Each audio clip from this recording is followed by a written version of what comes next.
Welcome to TDS studios. My friends எல்லாம் பிரமாதமாக இருப்பீங்கன்னு நம்புகிறேன். இன்றைக்கி ஒரு நெகிழ்ச்சியான உண்மையிலே நடந்த சம்பவம் ஒரு பத்திரிகையில் பார்த்தது. ஒரு கணவன் மனைவி இருக்காங்க. அந்த கணவன் பயங்கரமான மோசமான மனிதர். ஏன் அப்படின்னா தண்ணி அடிப்பார், தம் அடிப்பார், ஒழுங்கீனமாக நடந்துக்குவார். குறிப்பாக மனைவியை மதிக்கவே மாட்டார். எவ்வளோ மோசமாக ட்ரீட் பண்ணணுமோ அவ்வளோ மோசமாக ட்ரீட் பண்ணுவார். கல்யாணத்தப்போ இதெல்லாம் தெரிஞ்சிருந்தால் இந்த பொண்ணை கொடுத்துருப்பாங்களா? கொடுக்க மாட்டாங்க. ஆனால் அந்த சமயத்தில் இருந்த சூழ்நிலை வேறு. ஒருவேளை அவர் அதுக்கேற்ற மாதிரி நடிச்சிருக்கலாம், என்ன பண்ணிருக்கலாம்னு தெரியல. ஆனால் கல்யாணத்துக்கு அப்புறம் அவருடைய போக்கு அப்படியே மாறி இந்த மனைவியினுடைய பாடு பெரும்பாடாக திண்டாட்டமாக போச்சு. இப்படியே காலம் ஓடிட்டுருக்கு. யார்கிட்ட சொல்லி என்ன பண்ண முடியும்? எல்லாம் ஒரு கட்டுப்பாட்டில் தானே மனைவிகள்லாம் வாழ்ந்துட்டுருக்காங்க.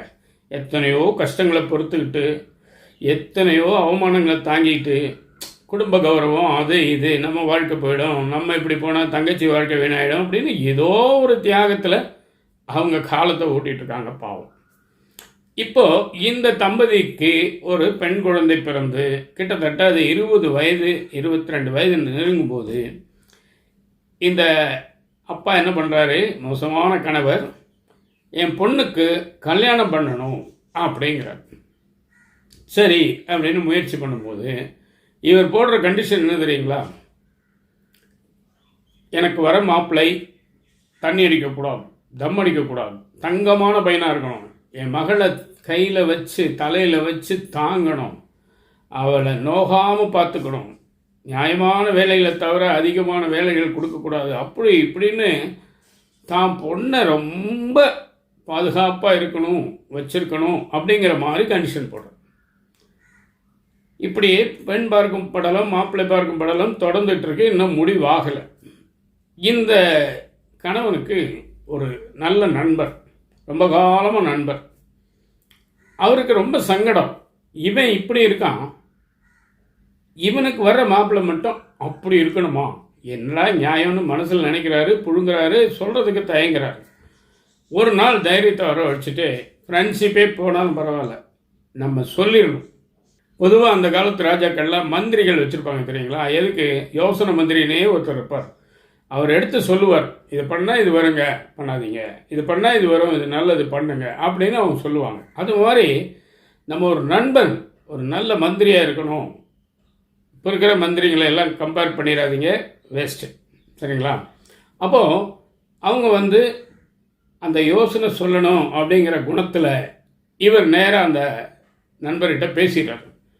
ஏப்பா, உனக்கே நியாயமாக இருக்கா? உன்னை நம்பி வந்த ஒரு பெண்ணை, உன் மனைவியை நீ எப்படி நடத்துகிற? குடிக்காதன்னு கேட்குறியா? கெட்ட பழக்கங்களை வேணான்னு கேட்குறியா? எல்லாமே நீ செய்கிற. அவளை மட்டும் இவ்வளோ இம்சை பண்ணுறியே, உனக்கு வர்ற மாப்பிள்ளை மட்டும் தங்கமானவனாக இருக்கணும்னு நினைக்கிறியே, இது என்ன நியாயம் அப்படின்னு கேட்டிருக்க. நல்லா பொட்டில் அடித்த மாதிரி நச்சுன்னு கேட்டார் போல.